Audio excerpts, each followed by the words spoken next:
Howie's not joined.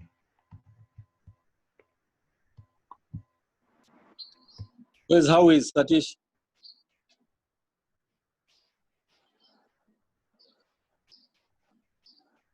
You're muted.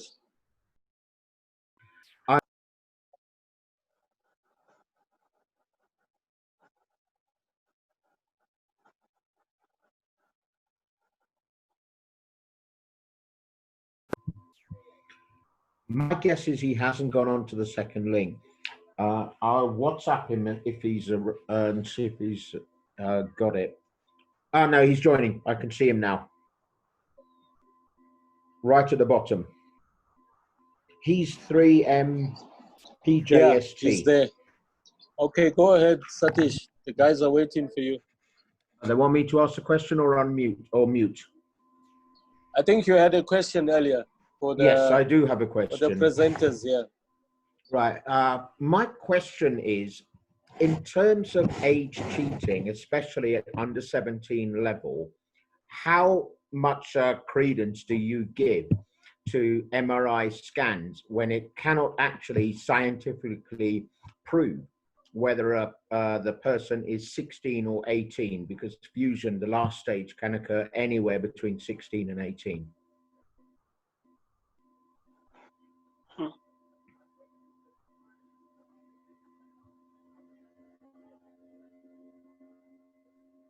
Well, hello, can you hear me? Yeah. Oh, well, in essence, the MRI scan at the moment has done two things. Yes, you're right. It cannot identify correctly if a player is over age. We've had a case where a player has gone to COSAFA where he's done an MRI, and one instance he was 16 years old, and a year later it said he was over age.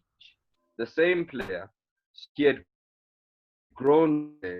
So MRI is also inaccurate of if a player is older or younger than what he should be. It's maybe 60%, 60% close to what we should be testing. I don't think we've got the exact instruments to actually detect how old a boy can exactly be. I don't know if I'm answering your question correctly. You are, but that's my point. If you are going to have tournaments at under 17 level, I know of a case in Tanzania where the law is you have to go to school, you have to show your birth certificate. You couldn't possibly start age cheating age 7 because there's absolutely no point.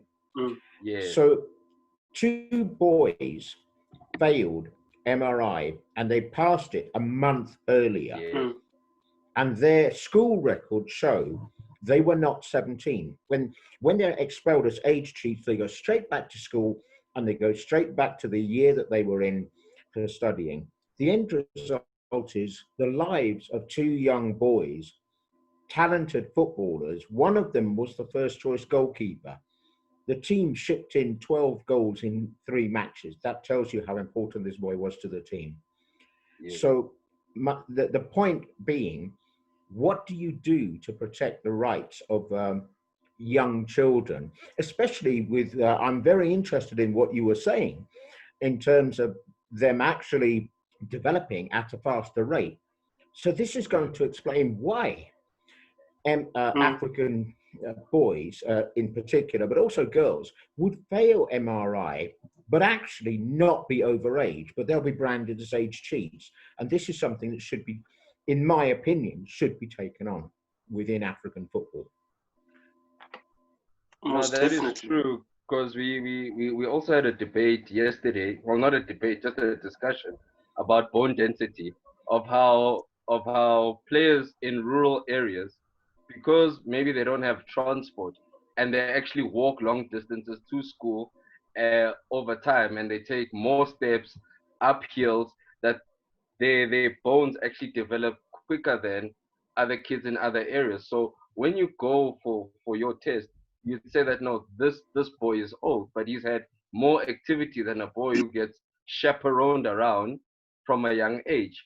So you are correct. We do need to do more to protect those incidences where we're looking at the history. Yes, we do know that some of our kids, home affairs doesn't track them early enough because we live in a country where there's different backgrounds. It's not just everybody has access to a hospital, everybody has access to home affairs. Some get registered late.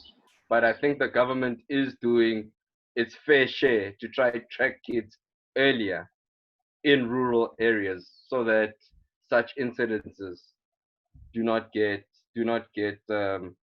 I won't say blown out of proportion, but we don't destroy kids' lives. But around Africa, we don't know if that's the case because in other African countries, maybe they're still checking them late. Maybe it's still handwritten birth certificates and so forth, where they are captured late, and then when they have such situations, it becomes a problem at tournaments and for the kids' livelihoods. That's a good point, actually. Yes. It is, and I think another thing, and I just jump in there. I think the other thing is we need to look at where was the MRI actually developed or invented, because it wasn't invented in Africa. It was invented, I think it was New York in America. So how specific would it be to the African players or to the African youth when it was developed in America, predominantly in the beginning for Americans? So I think that's something we need to also take into consideration.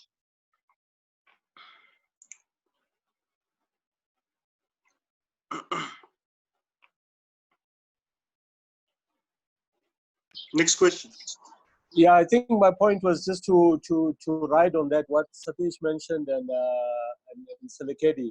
I think Satish, it's a challenge in all developing countries, not just in on the African continent, in Asia and South America, due to poor infrastructure, socio-economic conditions. So at times you would find people, especially in the rural areas, don't have access to your home affairs or registration procedures. So kids are registered late when the moms give birth. So it's a whole it's a variety of factors that affect. And but I think also using this study as a basis, I think it's imperative, especially in South Africa, African football. And I think also this study also shows that it's not just in South Africa or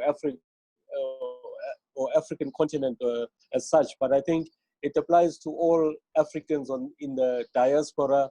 It applies to Africans, to people of African heritage globally, that we have the same characteristics that's mentioned in this report. And I also think it goes with the coaching, because it's also an ethical question here, where we look at the morals, you know. We know a lot of coaches are involved in this immoral activity whereby they encourage players to cheat on their ages. So I think the earlier we start high performance programs on the continent, the better it is for the progress and development of African football. And it has been mentioned a lot that the MRI is not the be all and the end all. KB and Satish mentioned the flaws that it has. And in light of this early maturation of African players, it actually adds another dimension. So I think we need to really go back and maybe take this up with CAF and look at how we extend our high performance programs to earlier ages, so that we capture kids on the database at a younger age, and we fix what needs to be fixed if there's issues of birth registration and those sort of things. But once again, I would like to appeal from a coaching side. I think it's also an ethical issue whereby we need to groom coaches on proper ethics, you know, because being part of age cheating, it's not these kids who do it on their own. It's either parents, coaches, or teachers. And I think coaches need to make a stand against this, you know. And even if we lose, but let's use kids at the right age. And sooner or later, because of proper coaching, most effective training methods, those kids will develop to be where they are. Thanks, Selekedi.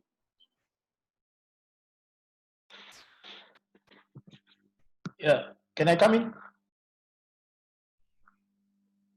Thanks for the good presentation, Slagedi and KB.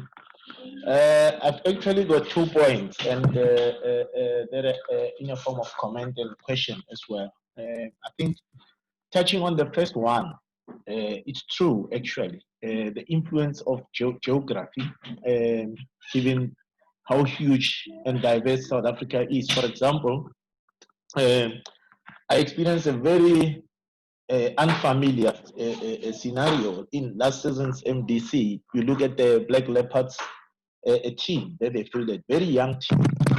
And I'm sure if you follow the MDC competition of last season, they were the whipping boys of the league. But when one zoomed in closely, exactly the point you ended up with, maturation, which is the topic today, and you get closer, you actually realize that most of those boys were indeed physically well developed, built, mostly at age 17, 16, 17, 18, few 19s. And with experience, then, naturally we have this thing, as you know, that players in South Africa, when they're big, all coaches, the suspicion is age cheating, as if our young players in those age groups are not expected to be big. But when players of the same age group in Europe and other parts of the world are big and strong, we say, yeah, they are well coached, well developed, and so on. So I think the influence of geography, indeed, I can share with you, you are right. If you look at the settings in Leopard, Fender, you look at KZN in terms of rural settings. Definitely, I think the social environment influences the physical development of the players, and it's something that we have to take cognizance of and maybe take advantage of as opposed to trying to always look for resonance, not to attest that indeed they are physically developed because of the topic we are on, early maturization. So my question then becomes this, that based on the presentation, how much of an impact then is the training program that the players are subjected to, especially if you look at the later age groups, 17, 18, 19, 20. Now foreign concepts are brought in through our organized structures of academies and so on. So I don't know if in terms of the work you've done, how much of an impact then is that having in terms of the outcomes later on of us taking advantage of this early maturation of our players. And then my second question is, and it's also I think a pattern that one has observed over the last few years, that in most of the academies or good establishments, you will see a dominance of players from the rural settings. So, for example, if I take Gauteng, you'd find academies are dominated by players from outside the geographic area of where the club is based. And it's something that one has seen and obviously get concerned with. So then you mentioned the aspect of early on our, based on the township boys being allowed to crawl, jump, climb early on. Now I'm asking myself now, the impact of modernization, in the suburban areas, is that maybe having a huge bearing as to why you have now more suburban young players breaking through into our professional setting, as opposed to players coming from outside into the rural areas, based on the topic of today, early maturization. Yeah, I'm curious to see what's your insights on top. Those are my 2 points that I would like to engage you on.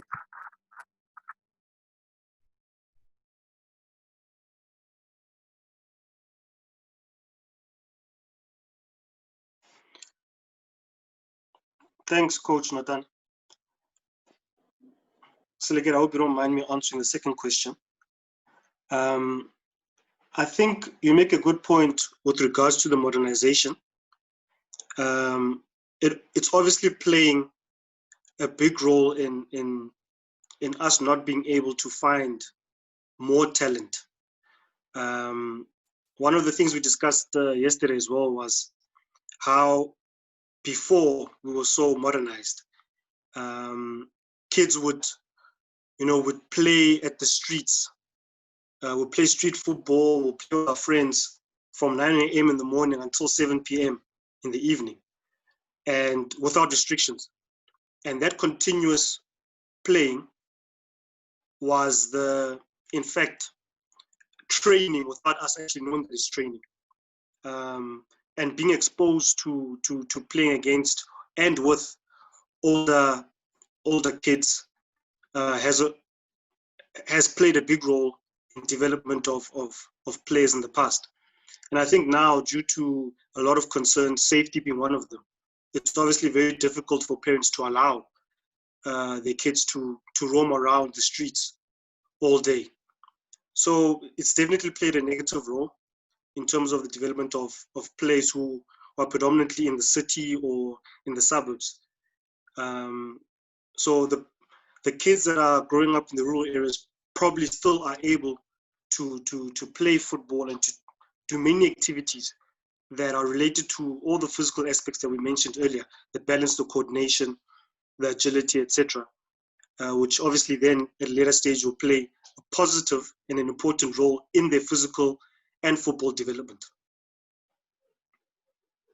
So again, I don't know if you'd like to answer the first question, if you remember what it was. No, I'm there. So, Coach Notwane, if you can remember, just to go back a little bit in your first question, look at South Africa's competition rate, the way we performed in competitions, Donon specifically. I mean, we used to say that between under 6 and under 13, South Africa's got talent because of the volume of football that we play. Because kids would play at break, they'd play after school, they'd play at clubs, and the amount of football they got improved them. So that's why winning the Danon Nations Cup, it was a given for us. We were going to do it. But when they get to high school, they're now aware of girls. They've reached the maturation where they're aware of the environment, and maybe they don't play for school. Maybe they'll only play for club. So you lessen the volume of football and how much they play. So the distance between primary school's football and high school's football, we became dragged behind, if I can call it that, internationally and with our competitors. So when you're talking about maximizing through the ages of 17, 18, 19, you have to look at the coaching curriculum and concepts. What do we need to stimulate at an earlier age? We want to stimulate the brain, because physically, I think we are already covered. But as coaches, what do we supplement that with to make the players aware that, okay, we're taking you guys to the next level? It's got to be the brain. We've got to flex. We've got to flex that muscle. We've got to make sure that it's multifunctional, because at the moment, our training doesn't, it seems as if it's monotonous, because our players come in, we still do the same thing, where we just rely on physical power, and hence, to a certain extent, that's why we'll win an under 17 World Cup, and then we won't be good enough to excel in under 20, because now the game has changed. There's more demands in the game, and that's where we get left behind. So the type of coaching, it needs to now go back. It needs to go back at a younger age. So if you're talking about an under 17 child, you actually started coaching them at under 15, preparing them for that level. And then for under 15, if you look at the cycle, you're talking about under 13. But what do we need to put in to reap later? So it's not an immediate fix at the moment, where if you're coaching under 17, 20, because even then it's a little bit too late, because the cap has been closed. The cap has been closed. There's a learning phase, and then you still need to put a cap on it, because even yesterday we were discussing about Neymar and Coutinho. We took those two examples, where out of that Brazilian age group, Coutinho was actually the star. He went to Europe earlier at 18, but Neymar was kept at Santos until the age of 21, so that his development cap is sealed, so that whatever they do in Europe, they don't change him, and they don't change the way he plays. Whereas Brazilians have found that if a player goes too early, like an Oscar who was a dribbling player, they tend to change his identity, because his development cap is not sealed. But we need to look at how we develop them earlier than later. And as you rightfully said, the Black Leopards boys, their bone structures was probably more developed than other provinces. When you get boys who are from a hotter climate, even if you look at West Africa, their bone structures, even other parts of Africa, they develop quicker than us in Southern Africa.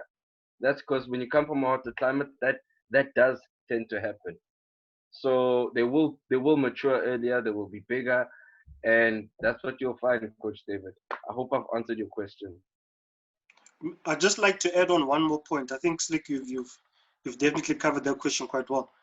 The one thing that I'd like to add on to that is these studies, or this type of study, also raises questions in terms of the long-term athlete development model that we all know about and we get taught about at the courses. It raises the question because it may lead us to a stage where we need to develop our own long-term athlete development model that is specific to African players.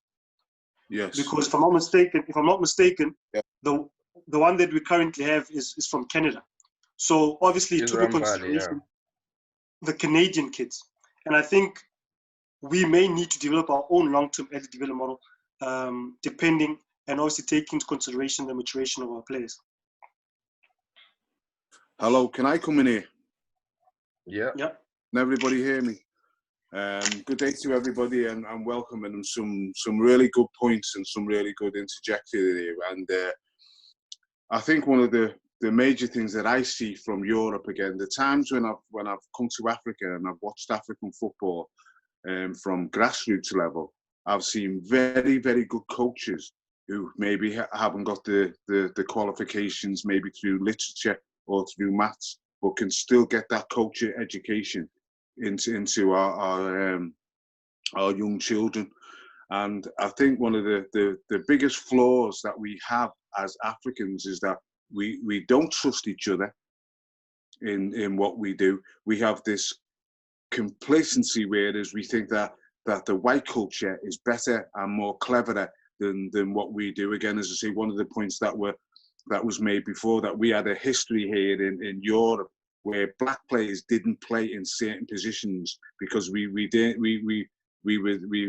deserved, whereas we weren't intelligent enough or crafty enough to be able to play in central midfield. We always played in the roles where we could use our pace and our power. Again, that's something again that we're born with and that we inherited. But if you watch the game and how the game is now being developed and being monopolized, is that the physical presence that we're born with as Africans is now started to be taken out of the game. Whereas again, in modern day football, again, you get a player and you blow on him or sneeze on him, he falls over and rolls all over the floor, and the referee will give a free kick for this. Again, they're trying to take this element away from us. Looking at again, and a name escapes me just now. I think it's the black pentathlon, the young lady in South Africa, because she started smashing all the records. They started looking for a way of how they can stop this, and they started looking at her genes and said that because that's it, yeah, because she had these different genes that she neither had to have an injection to lower her testosterone, or she couldn't compete as a woman. And these are the parallels that they're always trying to change and always trying to move the goalpost, so to say.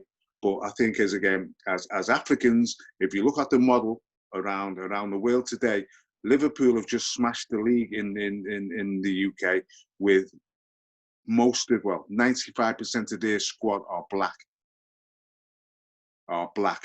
And there are people again around football clubs that won't like that narrative, but they'll accept it because again it's a winning formality. It was really good to hear again from, as I say, I only tuned in a bit late, but the first guy again, he was talking about the data of how we prepare ourselves and our coaches and how we prepare ourselves again from grassroots. It has to be from grassroots football. There has to be a beginning that puts it in place where you can see that there's an end.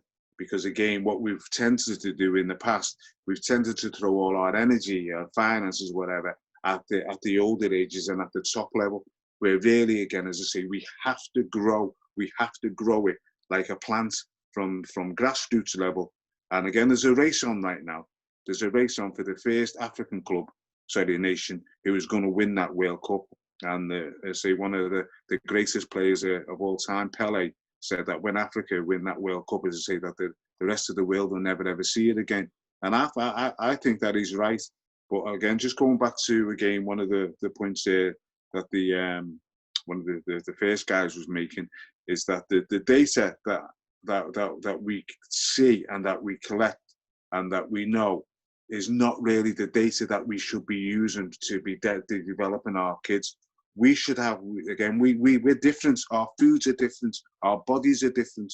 When we play football, again, as I say, we showed the little exercise of the white kid doing again, it's about improvisation. You can't send people onto football pitches with a script.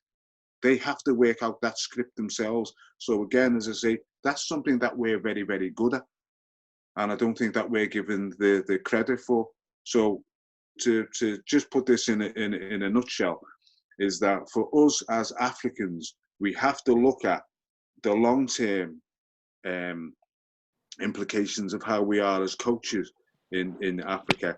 And one of the things that I'd proposed to Satish and Satish, we started talking, is that I've got, again, some high-profile friends here who've played at the top level in Europe, and I want to bring them to Africa to be the coach educators, to help with the coaching mentality, because this European coaching and the FIFA and Europa and the FA, again, they're not working. They're not working for us. We're exporting players from Africa into Europe, but we're not exporting coaches from Africa into Europe. So again, as I say, that tells you something. So as we've got the commodity on players, we should now be looking at how we can develop our coaches from grassroots level that will help, again, young people in their interim developments into the game and the knowledge of football. I hope that makes sense to you.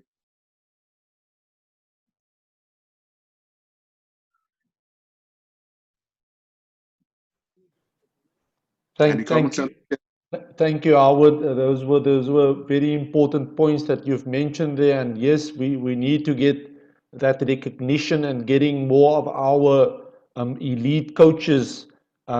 We've got in our midst Coach David is with the national under 23 Olympic squad. These kind of guys, last time around we had Coach Thabo Senong, who's been at national level already. These are the coaches that needs to be in Europe or need to be in South America. Coaching there, they've got the qualifications, they've got the international experience, be it in Africa or be it in the Olympic qualifiers, and so there's no need for us to be standing back. We have the knowledge here. But those are telling points that you have raised, Howard.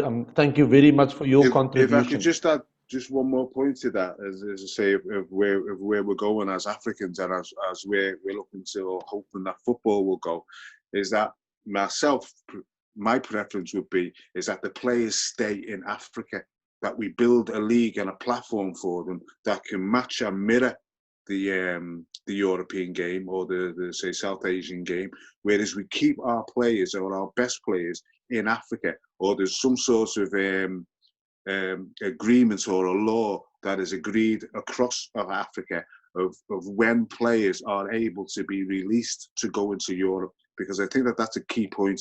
There are unscrupulous people within the game of football now who are just trawling around football clubs and communities trying to find the next star, and it's the next cash cow for them. They're looking at their own personal interest instead of the interest of football, the player themselves, and of African football.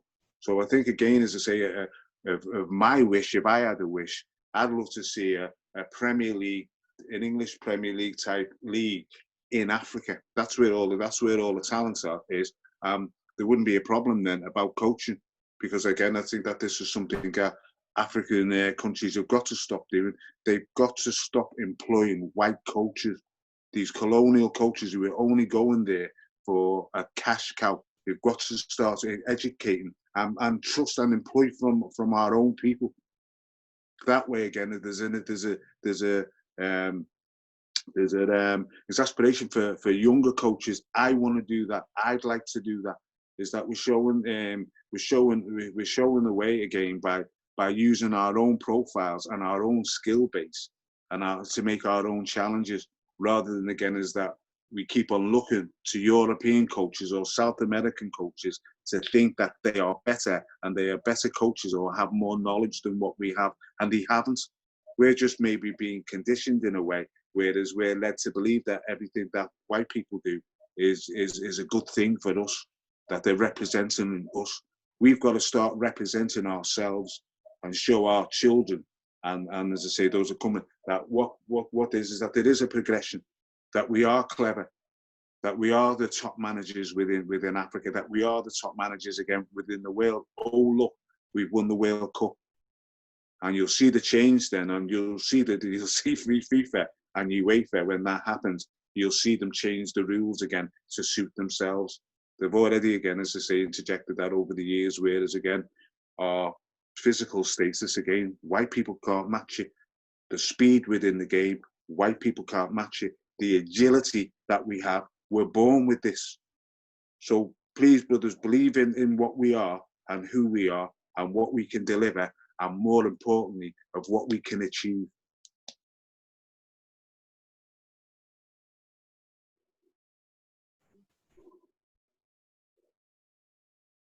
Any comments on that?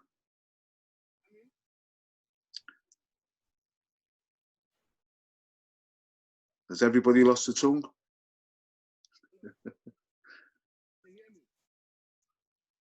Sudesh, can you add to that? I think Coach Greg is trying to come in. Coach Greg, we can't hear you.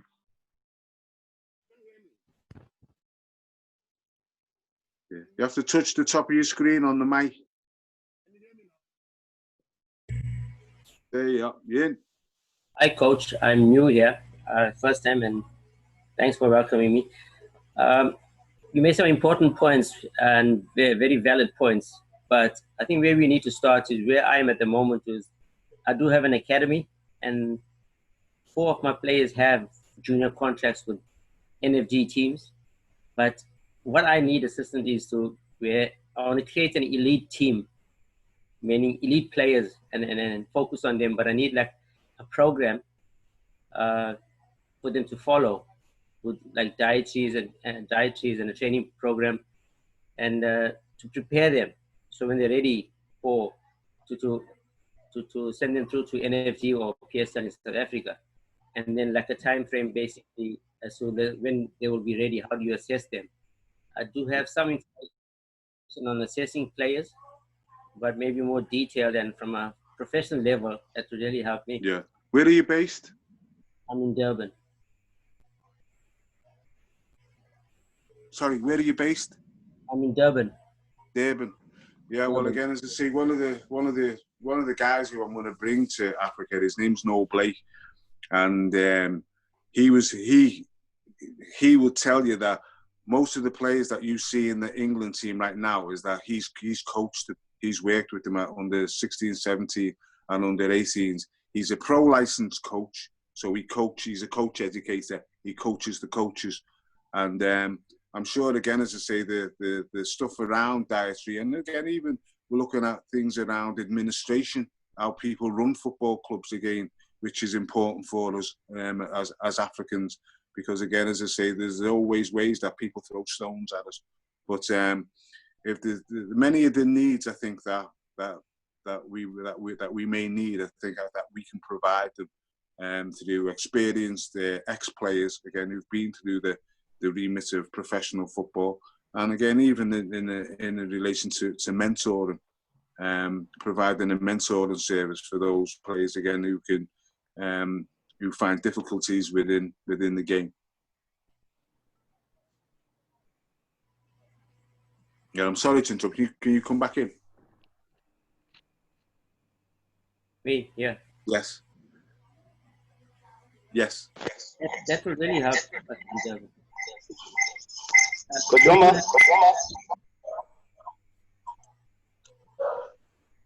Yeah, when you do invite the guy, definitely we can. It will really be helpful to the coaches in Durban.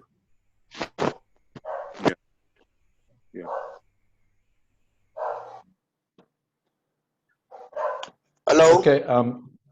Yeah. Can you hear me Coach now? Greg. Can Yes. you hear me? Coach. Yes. Okay. Mine is just a comment. Hello, everybody. Hello. Yeah, mine is just a comment relating to the inputs from the beginning of the presentation. Now, the early maturation, how it impacts on specifically on talent discovery, the basic learning, and the overall coaching syllabus. Now, the first point I want to emphasize is on the talent discovery. Now, we tend to identify the players at a very early age instead of discovering what they do or better. And this we need to have a proper, detailed criterion for how to discover talent at an early age. Because as you can see, some of the countries like Brazil, they've started to move to the identifying or discovering talent at the age of 3 years old. Our predispositions at the preschools, we need to emphasize that and try to present this so that we need not discover our players according to how we elders identify players. We need to do a proper selection criterion of particular people, or of early age discovery. That is my comment. That will lead more emphasis to our long-term development, which relates to the early discovery and involving automatically into the long-term development plan in respect of how we perceive talent in our perspective.